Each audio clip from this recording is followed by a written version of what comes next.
Our world has a very clear definition of strength, doesn't it? It's confidence, ambition, and self-promotion. It's about building your brand, making a name for yourself, and making sure everyone knows your accomplishments. We are taught from a young age to project an image of success and self-reliance. In this world, humility is often seen as weakness. It's mistaken for timidity, low self-esteem, or being a doormat. We are taught to exalt ourselves because the world tells us that no one else will, and this constant pressure to maintain our image, to defend our reputation, and to prove our worth is utterly exhausting. It puts us on a treadmill of comparison and competition.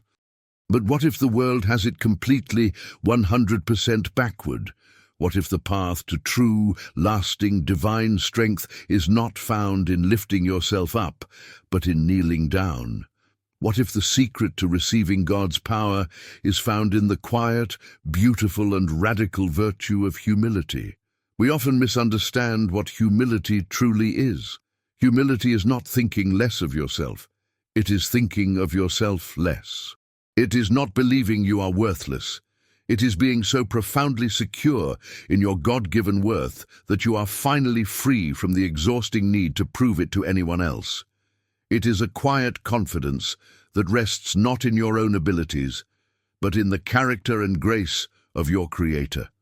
The most powerful being to ever walk the earth was also the most humble. Jesus Christ is the ultimate picture of this secret strength. The Apostle Paul describes it with breathtaking awe in Philippians chapter 2.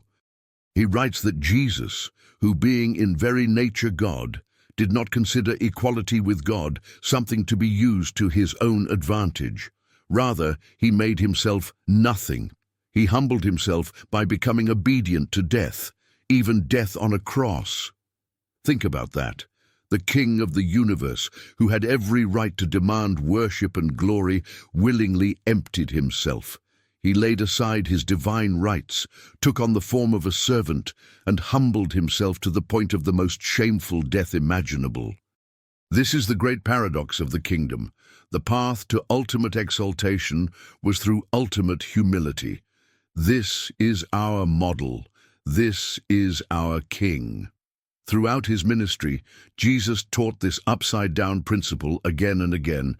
He said, "For all those who exalt themselves will be humbled, and those who humble themselves will be exalted."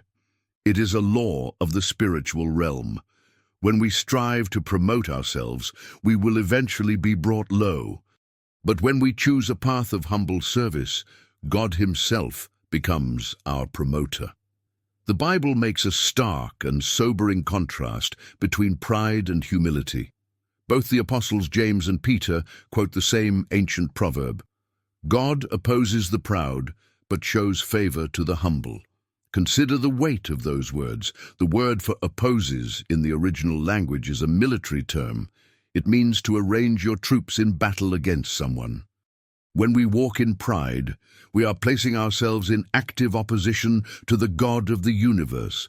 But when we walk in humility, we place ourselves in a position to receive his unmerited favor, his grace, his blessing. Pride closes God's hand, while humility opens it.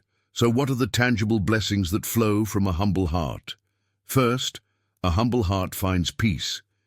The proud person is in a constant state of anxiety, always worried about their reputation, always comparing themselves to others, always offended when they don't get the respect they think they deserve. The humble person is free from all of that. Their identity is secure in Christ, so they are not easily threatened or offended. There is a deep and profound rest in humility. Second, a humble heart is a wise heart. The proud person thinks they already have all the answers. They are unteachable. But the humble person has the courage to say, "I don't know," or "I was wrong." They are open to correction and instruction, and therefore they are able to grow in wisdom and understanding. Third, a humble heart is capable of authentic relationships. Pride builds walls between people. Humility builds bridges. It allows us to apologize sincerely, to forgive freely, and to truly listen to and value others. It is the soil in which genuine love and community can grow. And finally, as we've seen, a humble heart is positioned to receive God's grace. Humility is the open, empty hand that says to God, I cannot do this on my own, I need you. And God delights in filling that empty hand with His strength, His guidance, and His favor. This is not a call to self-hatred. It is a call to a joyful self-forgetfulness. It is the freedom of no longer needing to be the hero of your own story, because you know the true hero of your story, and your greatest joy is to make him known. The prophet Micah summarized the beautiful simplicity of a life that pleases God this way. And what does the Lord require of you? To act justly, and to love mercy, and to walk humbly with your God. Today, you can choose to step off the exhausting treadmill of pride and self-promotion. You can choose to lay down the heavy burden of having to prove your own worth. You can embrace the quiet, beautiful, and revolutionary strength of humility. It is the path of peace, it is the path of wisdom, and it is the path of Jesus.